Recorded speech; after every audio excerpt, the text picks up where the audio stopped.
అశ్వ సంవత్సరంలో కైలాస యాత్ర Shri Gayatri tours and travels 8977349696. Hello guys, welcome to it's you TV. నేను మీ నందు. ఇవాళ మనతో పాటు స్టూడియోలో ప్రముఖ ఆధ్యాత్మికవేత్త నానాజీ పట్నాయక్ గురువు గారు ఉన్నారు. గురువు గారితో మాట్లాడి మనలో ఉన్న కామన్ డౌట్స్ అన్ని క్లియర్ చేసుకుందాం. నమస్తే గురుజీ. శ్రీమాత్రే నమః. గురువు గారు, ఇవాళ సాయంత్రం విజయ్ దేవరకొండ నేషనల్ క్రష్ రష్మిక మందాన పెళ్లి జరగబోతుంది.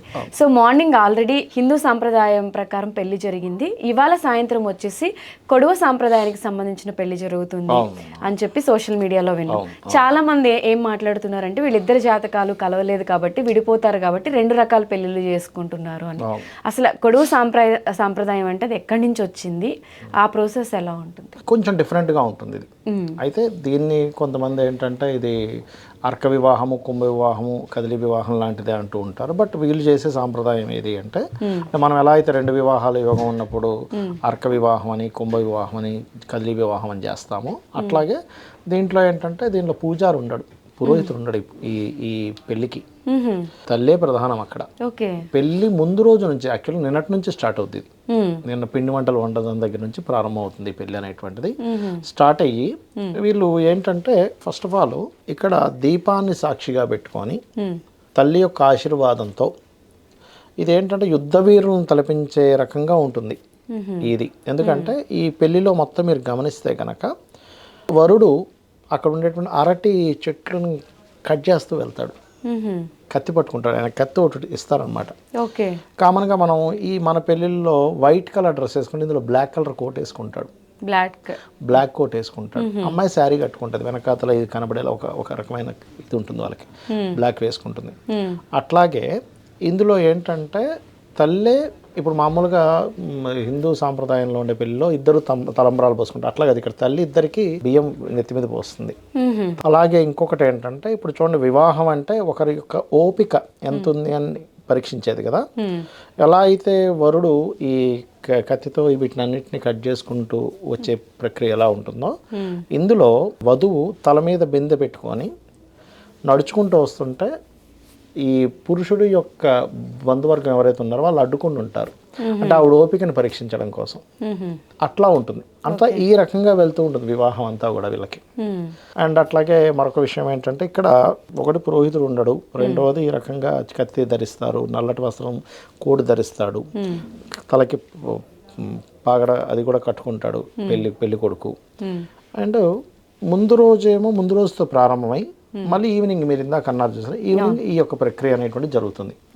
అయితే ఇందులో కొంతమంది ఏమంటారంటే ఇది కొంచెం మన తెలుగు దాంట్లో ఎలా అయితే అర్క వివాహము, కుంభ వివాహము, అలాగే కదిలి వివాహం ఉన్నాయో ఎందుకు చేస్తారంటే ఇది ఎవరికైనా రెండు వివాహాల యోగం ఉంది.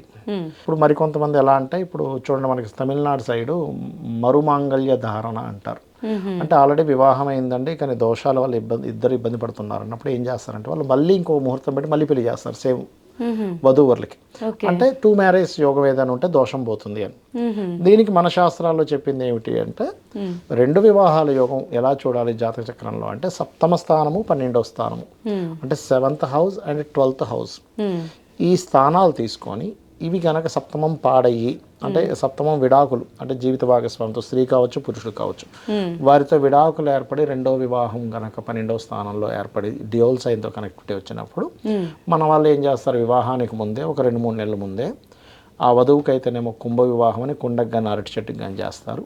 అదే చేసే ప్రక్రియలో విష్ణుమూర్తికి అన్నట్టుగా విష్ణుమూర్తి వివాహం కట్ అయినట్టుగా చేస్తారు. పురుషుడికి అయితే జిల్లేడు మొక్క ఉంటుంది, జిల్లేడు మొక్కతో వివాహం చేసి కట్ అయిపోయినట్టుగా. అప్పుడు ఏమవుతుందంటే ఇది శాస్త్రోక్తంగా మనకి శాస్త్రంలో ఉన్నటువంటిది ఇది.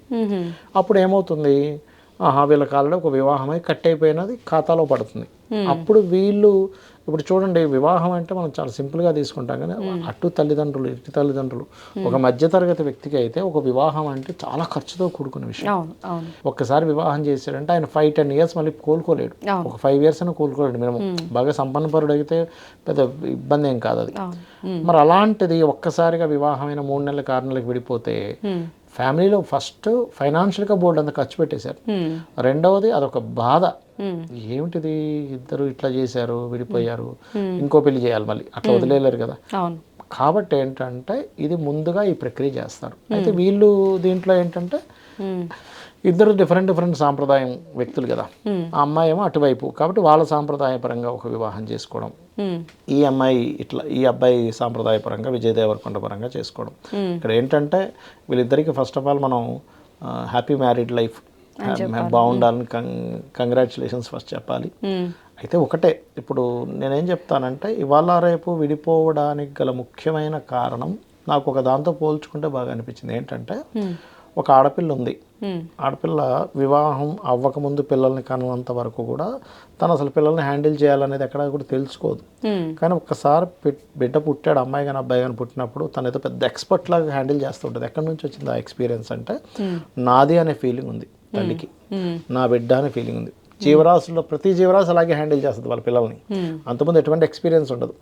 ఎందుకు అంటే నాది అనే ఫీలింగ్, నాది అనే ఫీలింగ్ భర్తకి భార్య మీద, భార్యకి భర్త మీద వచ్చినప్పుడు నువ్వు ప్రత్యేకంగా దానికి ఏమి ట్రైనింగ్స్ తీసుకోకర్లే.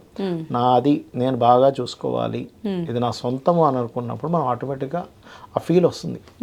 కాబట్టి ఏంటంటే నేను చెప్పేది ఒకటే, ఎవరైనా వివాహం చేసుకునేటప్పుడు సరే మీ జన్మజాతకాల్లో దోషాలు ఉన్నాయి చేసుకోండి. ఇంకొక విషయం చెప్పాలి, చాలామంది తెలియక ఈ అర్క కుంభ వివాహాలు అనేవి కుజదోషం ఉంటే చేస్తుంటారు. కుజదోషం ఉంటే చేయడం కాదు, కుజదోషం ఉంటే కుజదోష పరిహారం చేసుకోవాలి.